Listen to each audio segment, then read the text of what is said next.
Bonjour à toutes, bonjour à tous. L'observation du ciel nous permet de déterminer la position des objets sur la voûte céleste, mais ne nous donne pas accès à leur distance. Cette question s'est posée très tôt, et ce sont les Grecs qui en ont cherché les premiers, au IIIe siècle avant notre ère, la réponse. Le premier d'entre eux est Aristarque de Samos, qui obtint les premiers résultats sur la Lune et le Soleil. En observant notre satellite au cours de sa lunaison, ainsi qu'au moment des éclipses de Lune, il détermina que son diamètre était le tiers de celui de notre planète, résultat correct, et qu'il était 20 fois plus proche de nous que le Soleil, résultat très sous-estimé puisque la vraie valeur est de 400. Un peu plus tard, Ératosthène parvint à estimer le rayon de la sphère terrestre, ce qui permettait alors de déterminer celui de la Lune. Par la suite, ne disposant pas d'une théorie permettant de calculer les distances qui nous séparent des planètes, il fallut attendre plus de 15 siècles pour que Nicolas Copernic propose son modèle du système solaire, permettant de déterminer les relations existantes entre ces dernières. Kepler, s'appuyant sur ce système, proposa 3 lois. Il suffisait alors de connaître l'une d'entre elles pour qu'on en déduise toutes les autres. Les astronomes se concentrèrent alors sur la détermination de la distance Terre-Soleil, appelée aujourd'hui unité astronomique, et c'est Cassini qui, en 1673, proposa une valeur de 140 millions de kilomètres exprimée en unité moderne et proche de celle que nous connaissons aujourd'hui. L'unité astronomique, abrégée UA, est une unité de mesure utile dans notre système solaire. Aujourd'hui, une UA correspond à 149,6 millions de kilomètres.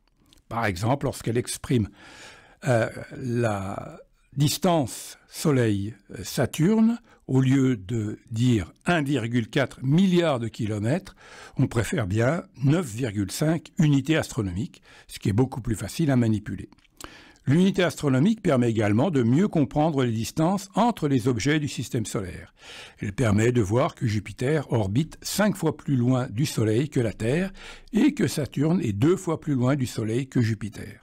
Cela s'explique par le fait que techniquement, vous exprimez chaque distance comme un rapport entre la distance de la Terre et le Soleil. C'est très pratique. L'unité astronomique est donc un excellent moyen de réduire des nombres véritablement astronomiques, en particulier dans le système solaire. Mais l'espace au-delà de la Terre et de notre système solaire est si vaste que les distances exprimées même en unité astronomique deviennent gigantesques.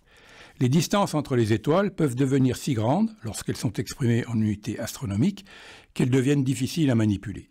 Pour les distances cosmiques, nous passons donc à des unités inutiles dans la vie courante. Nous passons à l'année-lumière et au parsec. Une année-lumière correspond à la distance parcourue par la lumière en un an, soit environ 9000 milliards de kilomètres ou 63 000 unités astronomiques. En d'autres termes, une année-lumière correspond à la distance que vous parcourriez en un an si vous pouviez voyager à la vitesse de la lumière ou 300 000 km par seconde. Rappelons cependant qu'on ne peut pas voyager à la vitesse de la lumière. Comme les unités astronomiques, les années-lumière rendent les distances astronomiques plus gérables. Par exemple, le système stellaire le plus proche du nôtre est celui d'Alpha du Centaure, à environ 4,3 années-lumière. C'est un nombre plus gérable que 40 000 milliards de kilomètres ou 272 000 unités astronomiques. Les années-lumière nous donnent également une idée utile des distances du système solaire. Le Soleil est à environ 8 minutes-lumière de la Terre. Et comme la lumière des objets se déplace à la vitesse de la lumière, bien évidemment, lorsque vous voyez le Soleil, Jupiter ou une étoile lointaine, vous les voyez tels qu'ils étaient lorsque la lumière les a quittés, que ce soit il y a 8 minutes, il y a une dizaine de minutes ou 4,3 ans. Et c'est fondamental pour illustrer l'idée que lorsque nous regardons plus loin dans l'espace, nous voyons plus loin dans le temps passé. Pensons-y. À un instant donné, nous voyons toutes les étoiles dans le ciel à différentes époques de l'histoire, certaines il y a quelques années, d'autres il y a des milliers d'années. Mais comment les astronomes ont-ils pu mesurer depuis la Terre des distances aussi grandes? Eh bien, ils s'appuient sur la détermination d'un angle caractéristique de l'objet visé, appelé sa parallaxe.